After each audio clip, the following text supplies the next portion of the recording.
देख रहे हैं डीटीवी भारत और मैं हूं आपके साथ निर्भय किशोर। तो शाम के 5 बज चुके हैं और न्यूज रूम लाइव में मेरे साथ मेरे जो सहयोगी हैं सभी तैयार हैं और दिन भर की तमाम बड़ी खबरों पर चर्चा करेंगे किस तरीके से क्या दिन भर के हालात रहे। ऐसे में कोरोना संक्रमण को लेकर के सबसे पहली खबर हम बात करेंगे लॉकडाउन की।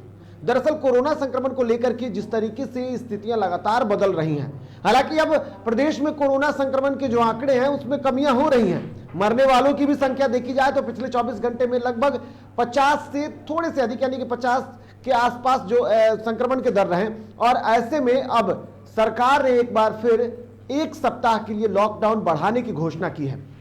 अब प्रदेश में 8 जून तक लॉकडाउन रहेगा और इसके लिए जो नई गाइडलाइंस जारी की गई है जिसमें से छूट की बातें की गई थी और लगभग वैसा ही हुआ। अब सरकार ने कुछ छूटें दी हैं और इस छूट के तहत सबसे अधिक व्यवसायिक वाले जो क्षेत्र थे इस बार उसको थोड़ी सी राहत दी गई है। इससे पहले किसान और निर्माण को लेकर के कुछ राहत दी गई थी और अब नीतीश सरकार ने व्यवसायियों को बड़ी राहत दी है और दुकानों के जो खुलने के समय थे उसमें परिवर्तन किया गया है। इसके साथ साथ कुछ दुकानों को खोलने के लिए अलग अलग तरीके से सुझाव दिए गए। तो आइए सबसे पहले जरा सा ग्राफिक्स के जरिए समझने की कोशिश करते हैं कि क्या कुछ छूटें मिली हैं इस लॉकडाउन के दरमियान। सरकार ने जो छूट दी है उसमें क्या कुछ परिवर्तन हुआ और किस तरीके के नियमों में बदलाव किए गए। तो सबसे पहले बात छूट को लेकर के करते हैं कि कहां कहां छूट मिला है। अस्पताल एवं अन्य संबंधित स्वास्थ्य प्रतिष्ठान जिसमें पशु स्वास्थ्य सहित जो भी संस्थान होंगे उनको छूट दी गई है।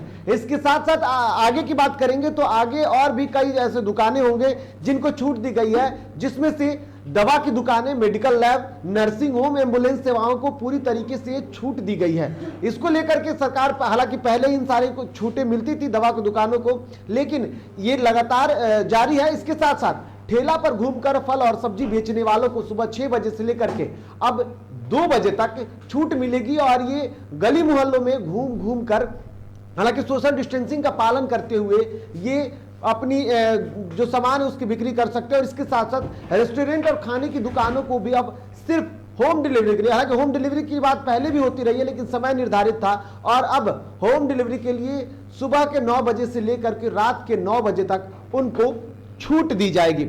इसके साथ साथ अगर छूट की बात की जाए तो छूट में खास करके मनरेगा और शहरी क्षेत्रों में रोजगार योजनाओं को भी छूट मिल रही है, क्योंकि सरकार ये चाहती है कि रोजगार में किसी भी तरीके की समस्या ना उत्पन्न हो। इसके लिए सरकार ने ग्रामीण क्षेत्रों में मनरेगा के लिए और शहरी क्षेत्रों में जो भी योजनाएं चल रही है, जो भी विकास के कार्य चल रहे हैं, उसको लेकर के छूट देने की बात कही है। अब आइए जरा सा जानने की कोशिश करते हैं, ग्राफिक्स के जरिए समझते हैं कि इस लॉकडाउन में क्या कुछ खास होने वाला है, किस तरीके के जो बातें की गई है उस लॉकडाउन के पूरे नियमों के दरमियान जो बातें हैं उसमें से खास की क्या उम्मीद की गई है। तो लॉकडाउन 4 में सभी प्राइवेट ऑफिस बंद रहेंगे, सिर्फ जरूरी सेवाओं के कार्यालयों को खोलने की पूरी तरीके से अनुमति मिल गई है, लेकिन इसके लिए भी कुछ नियम और शर्तें लागू होंगी। इसके साथ साथ अनावश्यक जो आवागमन होगा यानी कि पैदल घूमना भी पूरी तरीके से प्रतिबंधित होगा। आप सड़कों पर नहीं घूम सकते हैं और अगर सड़कों पर घूमेंगे तो बजाते प्रशासन जो है, जो जांच कर रहे जो भी लोग होंगे वो आपको फाइन कर सकते हैं। आवश्यक सेवाओं को छोड़कर अन्य वाहनों का परिचालन पूरी तरीके से बंद रहेगा, यानी कि अगर आप निकलते हैं बाहर और फिर अगर आपको ट्रैफिक पुलिस पकड़ती है तो आपको चालान कर सकती है। इसके अलावा नियमों के उल्लंघन करने पर गाड़ियों का चालान लगेगा। साथ ही साथ जो खास होगा इस बार वो होगा अल्टरनेटिव तरीके से दुकानों को खोलने की अनुमति मिलेगी। सभी शिक्षण संस्थान बंद रहेंगे। कॉलेज में किसी भी तरीके की परीक्षाएं नहीं होंगी। जब तक लॉकडाउन रहेगा तब तक किसी भी तरीके के। साथ ही साथ इसके अलावा जो खास है उसमें है सभी धार्मिक स्थल आम जनों के लिए बंद रहेंगे और उसका सरकार ने निर्णय लिया है। आइए हम इस पर चर्चा करते हैं। हमारे साथ हमारे सहयोगी निषेध हैं, हम निषेध से जानेंगे क्योंकि खास करके इसमें से एक जो बातें हैं वो है कि जिला अधिकारी अपने स्तर से भी कई सारे नियमों को लगा सकते हैं और अगर इसमें कुछ किसी भी तरीके के कुछ परिवर्तन होंगे तो वो जिलाधिकारी अपने स्तर से कर सकते हैं। ऐसे में सबसे पहले बात राजधानी की करते हैं। दरअसल राजधानी पटना में जिस तरीके से तस्वीरें दिखती है सबसे ज्यादा हॉट स्पॉट रहा राजधानी, और ऐसे में पटना जिला के जो जिलाधिकारी रहे उनसे बात की है हमारे साथ हमारे सहयोगी निषेध ने। क्या कुछ खास बताया उन्होंने लॉकडाउन को लेकर? जी बिल्कुल, डॉक्टर चंद्रशेखर सिंह से हमने बातचीत की और उनका कहना था कि 8 जून तक अब लॉकडाउन को एक्सटेंड किया गया है और इसमें कुछ रियायतें भी पब्लिक को मिली हैं, जैसे कि पहले 6 से 10 बजे तक दुकानों को खोलने का आदेश था, लेकिन अब उसको 2 बजे तक कर दिया गया है। 6 से 2 बजे तक अब दुकानें खुली रहेंगी। लेकिन इन सब के बीच जो रियायतें दी गई हैं, डॉक्टर चंद्रशेखर सिंह का कहना है कि उन रियायतों को जनता को भी समझना होगा और भीड़ भाड़ नहीं लगाने की ज़रूरत है, क्योंकि पहले अधिकतर दुकानें बंद थी, लेकिन जो नया नियम लागू किया गया है, जो गाइडलाइंस आई है, उसके मुताबिक अब जो दुकानें हैं वो 2 बजे तक खुली रहेंगी, 6 से 2 बजे तक। तो डॉक्टर जिलाधिकारी का साफ कहना है कि भीड़ भाड़ ना लगाए, क्योंकि कोरोना का संक्रमण कम हुआ है, अभी खत्म नहीं हुआ है और खत्म करने की जरूरत है। इसलिए लोगों से भी अपील की है और जो गाइडलाइंस जारी की गई हैं उसका पालन करने के लिए कहा है। बिल्कुल, गाइडलाइंस जो जारी किए गए हैं उसका पालन करना होगा। बजाते इसकी जानकारी को लेकर के खुद मुख्यमंत्री नीतीश कुमार ने जो ट्वीट किया था, उस ट्वीट में उन्होंने ये भी कहा था कि मास्क और सैनिटाइजर का इस्तेमाल और सोशल डिस्टेंसिंग का बखूबी पालन करते रहना है।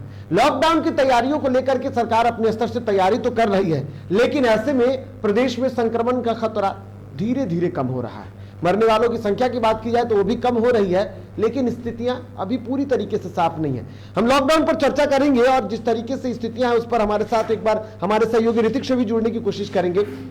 ऋतिक, क्या लगता है इस लॉकडाउन से कितना फायदा हो सकता है? देखिए, लॉकडाउन से सबसे बड़ी बात यह है कि जो लॉकडाउन पार्ट 4 ये लगा है, इसमें रियायत तो दी गई जैसा कि आपने बताया, और इसमें हमें यह समझने की आवश्यकता है कि जो हमें सहूलियत दी गई है उसका दुरुपयोग ना करें। अगर हम उसका दुरुपयोग करते हैं तो जो हम आज से 1 महीने पहले चल रहे थे हम वहीं पे आ जाएंगे, कुछ नहीं बदलेगा। जो लॉकडाउन पार्ट 3 लगा था, जो 3 लॉकडाउन बिहार में जो 5 मई से लगे गए थे, उसके बाद से जो चेंजेस आपने देखे हैं वो 4 में भी देखने को मिलेगा। लेकिन सबसे बड़ी बात है, ये चैलेंज हम सबके लिए भी होगा, क्योंकि बहुत सारी सहूलियतें हैं। दुकानों का समय खुलने के लिए वक्त दे दिया गया, ऑल्टरनेट बेसिस पे सारी दुकानें खुलेंगी, 6 से 2 का वक्त दिया गया है। इस बीच में हमको सतर्क रहकर काम करने की आवश्यकता है। बात करें संक्रमण दर की, निर्भय, तो संक्रमण दर जो है वो भी बहुत ही ज्यादा, आप जिस तरीके से देख रहे हैं लगातार पिछले 15-20 दिनों से जो संक्रमण है, कोरोना की जो संक्रमण है, रफ्तार में बहुत कमी आई है और वो देखने वाली बात है। अगर हम 24 घंटे में बात करें, बिहार के 24 घंटे में बात करें मामले की, तो 1475 मामले सामने आए 24 घंटे में पूरे बिहार में। तो सुबह में 1475 मरीज कोरोना के पाए गए हैं। और सबसे बड़ी बात है कि मरने वालों का आंकड़ा जो अगर हम देखें तो वो भी 100 के कम ही रहा है। रिकवरी रेट 96% से ऊपर अब उठ रहा है। जिस तरीके से हम ऊपर जा रहे हैं, जो हमारा हेल्थ रेशियो है वो ऊपर जा रहा है, वो देखने वाली बात है। तो ये कहीं ना कहीं हमें सीखने की बात है कि जिस तरीके से जो लॉकडाउन लगा है उसको प्रॉपर तरीके से हम लेके चलते रहें और जो संक्रमण दर कम हो रहा है उसको खत्म करें। जैसा कि हमारे सहयोगी निर्भय ने बताया कि जिलाधिकारी का भी यही कहना है, सीएम यही कह रहे हैं और तमाम ऐसी बातें हो रही है। अगर हम बात करें तो आप देश के भी हालात देख सकते हैं कोरोना में। अगर देश के हालात आप देखें तो 2 लाख के नीचे देश में कोरोना के हालातों पर बात करेंगे, लेकिन बात पहले फिलहाल हम लॉकडाउन को लेकर के कर रहे हैं कि लॉकडाउन को लेकर के क्या कुछ खास स्थितियां। एक बार फिर से हम निषेध से जुड़ने की कोशिश करेंगे और जानेंगे ये कि किस तरीके से जब जिला प्रशासन अपने स्तर से जो तैयारी कर रही है, क्या लगता है निषेध, आप खबरों को लगातार कर रहे हैं, जिला प्रशासन अपने स्तर से तैयारी का जो दावा कर रही है वो दावे जमीनी स्तर पर दिख रहे हैं और लॉकडाउन बढ़ेगा तो उसका फायदा कितना दिख रहा है? जी बिल्कुल, देखिए लॉकडाउन बढ़ा है तो जाहिर सी बात है कि फ़ायदा तो उसका देखने को मिलेगा ही, क्योंकि जो संक्रमण है उसको कम करने के लिए लगातार लॉकडाउन लगाया जा रहा है। लेकिन जो अब लॉकडाउन को एक्सटेंड किया गया है उसमें कई रियायतें दी गई हैं। तो जो दुकानें खोलने का समय 2 बजे तक है, तो इन सब के बीच प्रशासन के लिए एक सबसे बड़ी चुनौती है कि आखिर वो कितनी मुस्तैदी से जो 2 बजे तक दुकानें खुलेंगी वहाँ पे सोशल डिस्टेंसिंग का पालन कराते हैं, कोरोना के नियमों का पालन कराते हैं, कि आखिर कोरोना का संक्रमण कम करने के लिए लॉकडाउन लगाया गया है। लेकिन जो दुकानों को खोलने का निर्देश दिया गया है, पहले अधिकतर दुकानें बंद थी, लेकिन अब जो दुकानें खुलेंगी तो कहीं ना कहीं वहाँ पे भीड़ का भी माहौल हो सकता है, क्योंकि काफ़ी सारे लोग पहले दुकान जब खुलती थी तो वहाँ पे भीड़ लगाते थे। तो अब भी कहीं ना कहीं ऐसा खतरा बढ़ सकता है, भीड़ लगने का खतरा हो सकता है। तो प्रशासन के लिए काफ़ी चुनौती होगी कि आखिर वो किस तरीके से नियमों का पालन करवाएं। बिल्कुल, प्रशासन के लिए बड़ी चुनौती होगी। आपने जिला अधिकारी को भी सुना, उनसे बात किया। प्रदेश का सबसे बड़ा जिला पटना जिला है और ऐसे में जो जिला अधिकारी ने कहा, क्योंकि इस लॉकडाउन में कुछ ऐसे भी बातें कही गई हैं जिसमें जिलाधिकारी अपने स्तर से स्थितियों पर बहुत सारी आदेश देने वाले हैं, क्योंकि जिस तरीके से जब दुकानों को खोलने की जो अनुमति होगी ये अल्टरनेटिव डे पे होगी, वो तय करना जिलाधिकारी के हाथ में होगा। इसके साथ साथ कई ऐसी पाबंदियां हैं जो उसमें जो छूट मिली है उसका असर दिखेगा। लॉकडाउन कल खत्म हो रहा है, तीसरे चरण का जो लॉकडाउन है वो कल खत्म हो रहा है, लेकिन उससे पहले मियाद पूरी होने से पहले ही आज सड़कों पर भारी भीड़ दिखी। प्रशासन की लाचारी भी दिख रही है। बिल्कुल, देखिए प्रशासन की लाचारी और मुस्तैदी दोनों ही हम कहेंगे, क्योंकि प्रशासन कई ऐसी जगह हैं राजधानी पटना की जहां पे प्रशासन की मुस्तैदी थोड़ी कम देखने को मिलती है, जहां पे थोड़ी ढील दे दी जाती है, तो वहां पे कहीं ना कहीं काफ़ी संख्या में लोगों का आने जाने का सिलसिला जारी रहता है लॉकडाउन के दरमियान भी। तो वो चीज़ें नहीं होनी चाहिए, प्रशासन को भी मुस्तैद होना पड़ेगा। और जिस तरीके से अल्टरनेटिव डे की बात है तो जिला प्रशासन पहले दुकानों को बंद किया गया था और अब खोला जा रहा है, तो जो अल्टरनेट डे हैं उन पे ही दुकानें खुलेंगी और एक दिन जो होगा वो उस दिन सभी दुकानें बंद रहेंगी, उस दिन कोई भी दुकानें नहीं खुलेंगी।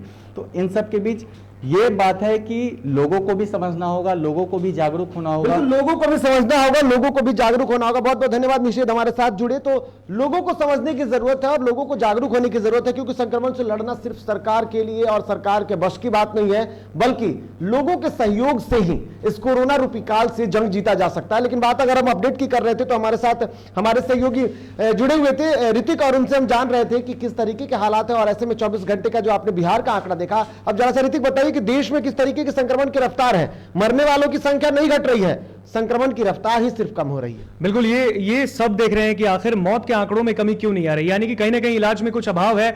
अस्पतालों में जिस तरीके से मरीजों के हालात है वो देखने वाली बात है और उस पर काम करने की आवश्यकता है। बार बार ये कहा जा रहा है कि जो हालात हैं वो इसीलिए है, संक्रमण दर कम हो रहा है। अगर आप देखिए पिछले 24 घंटे में तो 1,52,000 के आसपास के मामले सामने आए हैं। 2 लाख के नीचे हमारा मामला जा रहा था और अब हम 1,52,000 हैं। तो ये बहुत बड़ी सफलता हमारे लिए भी है और इसको कंटिन्यू करने के लिए बार बार सरकार भी कह रही, केंद्र सरकार भी अपील कर रही है, प्रधानमंत्री भी लगातार अपील कर रहे हैं। सबसे बड़ी बात यह कि जो मौत का आंकड़ा अगर आप देखें तो इस बार भी 24 घंटे में 3,000 से ऊपर का मामला, 3,125 लोगों की कोरोना ने जान ले ली पिछले 24 घंटे में पूरे देश में, हिंदुस्तान में। तो यह देखने वाली बात है कि इसमें कमी आखिर क्यों नहीं आ रही। जिस तरीके से हमारे जो केंद्रीय स्वास्थ्य व्यवस्था है वो लगातार अपील कर रही है कि चाहे ऑक्सीजन सिलेंडर हो, चाहे दवाइयां हो, चाहे रेमडेसिविर, चाहे जो भी मरीज के इलाज में जो भी सुविधा मुहैया कराई जाए, हम सब करवा रहे हैं, लेकिन उसका अभाव आखिर क्यों आ रहा है, मौतें क्यों हो रही है। और ये सवाल बार बार ये देश भी पूछता है और लगातार ये देखने वाली बात है, क्योंकि आप देख सकते हैं ना मौत का आंकड़ा, हम जब से ये आपको कोरोना अपडेट हम लोग बता भी रहे हैं तो उसमें आप हमेशा देखिए कि कोरोना के जो आंकड़े वो कम आते जा रहे हैं, लेकिन मौत का आंकड़ा जिस तरीके से बढ़ता जा रहा है वो भयावह स्थिति है। इसलिए कहीं ना कहीं केंद्र सरकार ने भी सोचा था कि एक वक्त को कि पूरे देश 24 घंटे की अगर देखा जा रही थी तो पिछले 24 घंटे में मौत के आंकड़ों में कमियां आई हैं। बिल्कुल कमी आई है। देखिए कमी इसलिए भी आई है क्योंकि जो इससे पहले के मामले थे वो 3500 के पार थे और इस बार 3100 के आसपास के मामले हैं, तो कमी आई है ये है, लेकिन ऊपर नीचे उछाल हो रहा है। आप देख सकते हैं इससे 2 दिन पहले 4000 के ऊपर थे हम लोग मौत के आंकड़े, पिछले 24 घंटे मतलब आज से 2 दिन पहले की बात बता रहा हूं, तो उस वक्त भी हमारा आंकड़ा बढ़ रहा था। तो मौत का जो ग्राफ है वो इलाज का अभाव है, इसलिए मौत हो रही है, जिंदगियां जा रही है, इस पर काम करने की आवश्यकता है। बिल्कुल, मौत का आंकड़ा लगातार बढ़ रहा है और इस पर काम करने की जरूरत है और बाजाबते सरकार को इसके लिए सोचना होगा। लेकिन कई ऐसे जिले हैं, माफ कीजिएगा, कई ऐसे प्रदेश हैं जहां पर संक्रमण की रफ्तार पूरी तरीके से कम नहीं हो रही है। पश्चिम बंगाल की हम बात करते हैं, हाल ही में वहां चुनाव खत्म हुआ है, लेकिन चुनाव के वक्त पर वहां संक्रमण नहीं दिख रहा था, कोई आंकड़े नहीं आ रहे थे, लेकिन अब वहां जो है संक्रमण की रफ्तार बढ़ रही है। वहां पिछले 24 घंटे में लगभग 15,000 के आसपास मामले सामने आए हैं। इसके साथ साथ अगर बात महाराष्ट्र की करें, जहां पर संक्रमण की रफ्तार काफी तेजी से बढ़ रहा था, हालांकि वहां कमियां हुई हैं, लेकिन अभी भी वहां पिछले 24 घंटे में 20,000 से अधिक मामले सामने आए हैं। इसके साथ साथ अगर कर्नाटक की बात करें तो कर्नाटक में भी मामला ठीक नहीं है। पश्चिम आंध्र प्रदेश की बात करें, वहां भी लगातार मामले सामने बढ़ रहे हैं, तो मामले खत्म नहीं हो रहे हैं। और ऐसे में पिछले 24 घंटे में लगभग 1.5 लाख से अधिक, यानी कि 1,52,000 से अधिक मामले सामने आए हैं और मरने वालों की संख्या जो है वो कम नहीं हो रही है।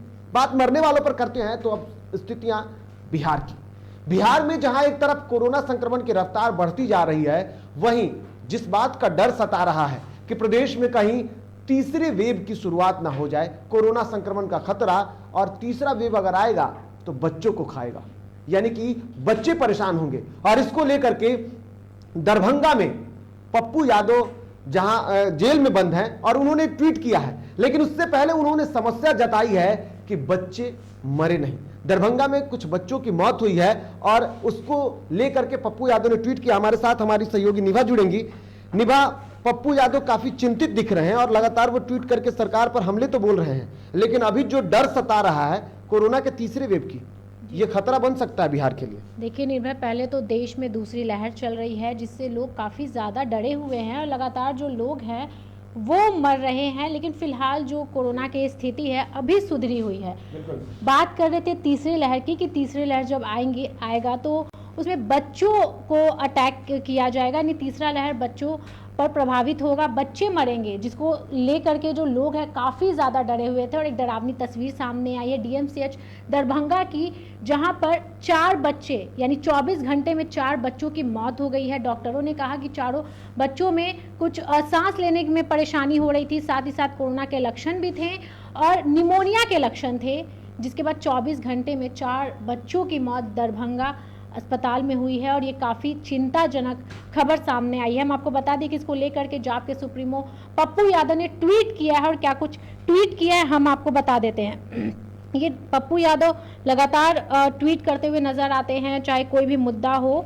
अभी फिलहाल वो जेल में हैं, लेकिन फिर भी उन्होंने DMCH दरभंगा में जिस तरह से 4 बच्चों की मौत हुई है उसको लेकर के उन्होंने ट्वीट किया है। क्या ट्वीट किया बताते हैं। DMCH दरभंगा में 4 बच्चों की मौत कोरोना से हुई है। यह पहली बार है कि इतनी संख्या में बच्चे कोरोना के शिकार हुए हैं। साफ संकेत है कि तीसरी लहर का कहर शुरू हो गया है। सरकारें अपनी पीठ थपथपाने में मस्त है। निर्दयी PM मन की बात करते हैं तो स्वास्थ्य मंत्री दोषारोपण की राजनीति में व्यस्त है। इसको लेकर के जाप सुप्रीमो पप्पू यादव ने चिंता जताया है कि कोरोना की तीसरी लहर बिहार में या फिर देश में आ रही है, और ये काफ़ी ज़्यादा चिंताजनक है। लोगों को काफ़ी ज़्यादा सावधान रहने की ज़रूरत है। सरकार से फिलहाल उम्मीद ना करें, क्योंकि सरकार सिर्फ पीठ थपथपाने में लगी रहती है।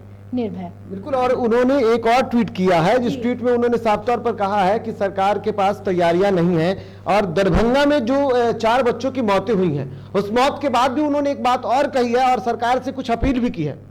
जी, सरकार से अपील की है। सरकार से अपील की है कि तीसरी लहर के कहर से बचा ले। फिलहाल अभी स्थिति काफ़ी ज़्यादा दयनीय है, तो बिहार के बच्चों को कोरोना की तीसरी लहर से आप बचा ले। अभी स्थिति काफ़ी ज़्यादा दयनीय है।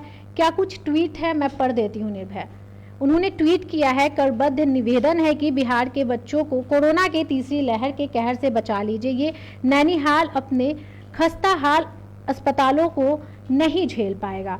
इसी तरह से ट्वीट कर जाप सुप्रीमो पप्पू यादव ने बिहार के सरकार से निवेदन किया है कि बिहार के बच्चों को बचा ले। और बस हाँ, बिल्कुल। तो जाप सुप्रीमो पप्पू यादव जो है वो नौनिहालों को बचाने की कोशिश कर रहे हैं, उनको बचाने की बात करते हैं। और इसके लिए उन्होंने कहा है कि हाल बहुत खस्ता हाल है। और हाल की अगर बात की जाए तो आप खुद देख सकते हैं कि प्रदेश में जिस तरीके से स्थितियां खराब है कोरोना के काल में, और ऐसे में वेंटिलेटर की कमी पहले से ही देखी गई है। और सरकार ने पीकू वार्ड बनाने की बात की है, यानी कि कोरोना के इस काल में अगर बच्चे संक्रमित होते हैं तो उनको अस्पतालों में जगह मिलेगा, लेकिन उनके लिए अलग व्यवस्था होने की जरूरत है। और ऐसी स्थितियां बिहार में नहीं है। अगर तीसरे वेव का कहर बिहार में दिखा तो उस कहर के काल में बच्चे समाएंगे, ऐसा शोधकर्ताओं का कहना है, ऐसे डॉक्टरों का कहना है, वैज्ञानिकों का कहना है। और इसके लिए सरकार तैयार है कि नहीं ये देखना होगा, लेकिन तैयारी पूरी तरीके से बेहतर नहीं है।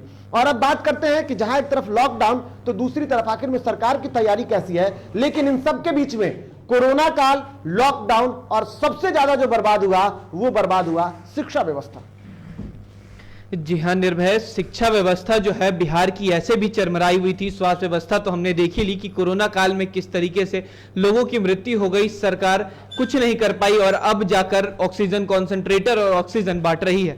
आज हमने दिखाया तस्वीरों में कि किस तरीके से जो विद्यालय है राजधानी पटना में वो किस तरीके से गैराज बना हुआ है, जो लोग हैं वहां पर अपनी गाड़ियां पार्क करते हैं। और निर्वाचन आयोग के द्वारा वहां पर बूथ भी बनाया गया था 2020 में, क्योंकि वो स्कूल संचालित था। और अब ये तस्वीरें हैं कि वहां पर बच्चे नहीं आते हैं, ब्लैक बोर्ड जरूर लगा हुआ है, लेकिन वहां पर सिर्फ और सिर्फ गाड़ियां लगती हैं, गाड़ियां पार्क होती हैं और इतनी बदबू आती है कि लोग क्या वहां जानवर तक ना जाएं। निर्भय मतलब ग्राउंड रिपोर्ट अगर देखेंगे तो शायद आप परेशान हो जाएंगे। और इस ग्राउंड रिपोर्ट को देखने के लिए आप DTV भारत को जरूर फॉलो करें। अगर आप देख रहे हो तो इसके लिए आपको विस्तार से उस खबरों को जानना होगा, क्योंकि जिस तरीके से वर्तमान में प्रदेश की जो स्थिति खराब हो रही है, शिक्षा व्यवस्था, और ऐसे में अगर आंकड़े देखेंगे तो आपको आंकड़े डराने वाले दिखेंगे। हजारों बच्चे स्कूल से दूर हो गए इस कोरोना काल के कारण, क्योंकि पारिवारिक स्थिति खराब हो गई, और उसके बाद देखते ही देखते इस कोरोना ने लोगों को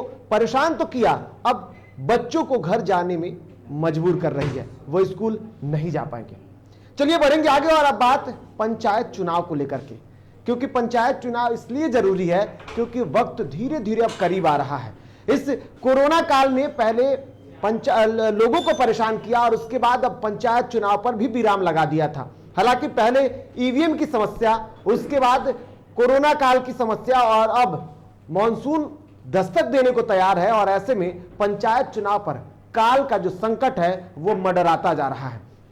किसी भी तरीके से इस पंचायत चुनाव को लेकर के अभी स्थितियां साफ नहीं हो रही है, और जहां एक तरफ आज बात करनी जरूरी इसलिए हो गई क्योंकि सरकार ने 8 जून तक प्रदेश में लॉकडाउन लगा दिया। अब यह उम्मीद की जा रही थी कि 15 जून से पहले, क्योंकि 15 जून तक लगभग 2.5 लाख जो जनप्रतिनिधि हैं, जो मुखिया, सरपंच, वार्ड, इन लोगों के अधिकार खत्म हो रहे हैं, और उम्मीद ये की जा रही थी कि सरकार जो है वो 15 जून से पहले, चुनाव आयोग जो है वो 15 जून से पहले मतदान की प्रक्रिया में अपनी कुछ सहभागिता आगे बढ़ा देगा, ताकि सरकार को मुश्किल में ना आना पड़े। और जो अधिनियम है, पंचायत चुनाव अधिनियम 2006, उसमें संशोधन की जरूरत ना पड़े। लेकिन अब सब कुछ साफ है, सरकार भी तैयार है, और सरकार की मजबूरियां भी हैं। सरकार के पास ये अधिकार नहीं है कि वो जनप्रतिनिधियों के कार्यकाल को बढ़ा सके, क्योंकि कार्यकाल को बढ़ाने के लिए लगातार मांगे उठती आई हैं। खुद नेता प्रतिपक्ष तेजस्वी यादव ने मांग की थी, इसके साथ साथ जो अन्य जनप्रतिनिधि एनडीए के लोग सभी ने मांग की, लेकिन संभव नहीं है। अब ऐसे में जानना जरूरी है, एक बार ग्राफिक्स के जरिए आपको समझाने की कोशिश करते हैं कि अगर चुनाव नहीं होगा तो क्या कुछ होगा।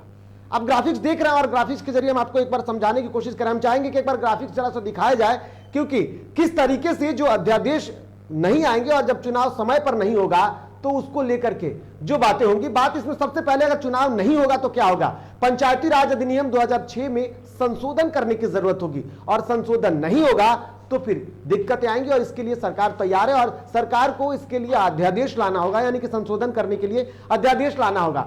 साथ ही साथ पंचायती राज विभाग कार्यपालक को अधिकार मिलेगा, और इसके लिए जिस तरीके से अधिकार मिलेगा उस अध्यादेश के बाद ही अधिकार मिलेगा, और अब उसके लिए सरकार जो है वो अपनी तैयारियों में जुट गई है, और जल्द से जल्द इसकी भी स्थितियां साफ हो जाएंगी। अगर अधिकार मिले तो जिला पार्षद का संचालन जो होगा उप विकास आयुक्त करेंगे। इसके साथ साथ प्रखंड स्तरीय पंचायत समिति का जो संचालन होगा वो प्रखंड विकास पदाधिकारी यानी वीडीओ के हाथ में होगा, और ग्राम पंचायत का संचालन जो पंचायत सचिव होंगे उनके जिम्मे ही ये जिम्मेदारी होगी, यानी कि बड़ी जिम्मेदारी हो सकती है। अब ऐसे में सबसे बड़ी बात बनती है कि अगर ये नहीं होगा तो क्या होगा। अब जरा सा वो जानने की कोशिश करते हैं कि अगर इन अधिकारियों को अधिकार मिल गए तो फिर इनके पास कितने पावर होंगे, उस पावर के अनुसार ये क्या कुछ कर सकते हैं, उस पर भी हम बात करेंगे। लेकिन कार्य विस्तार आखिर कैसे होगा, जरा सा कार्य विस्तार भी जानने की जरूरत है, और इसके जरिए चाहेंगे कि एक बार कार्य विस्तार को भी लेकर के हम बात करें। ग्राफिक्स के जरिए आपको दिखाते हैं कि विधानसभा की तरह राष्ट्रपति शासन की कोई व्यवस्था नहीं है, इसलिए सरकार को अब कार्य व्यवस्था के लिए, विस्तार के लिए नए नियम लाने होंगे, और इसके लिए त्रिस्तरीय पंचायत को बढ़ाने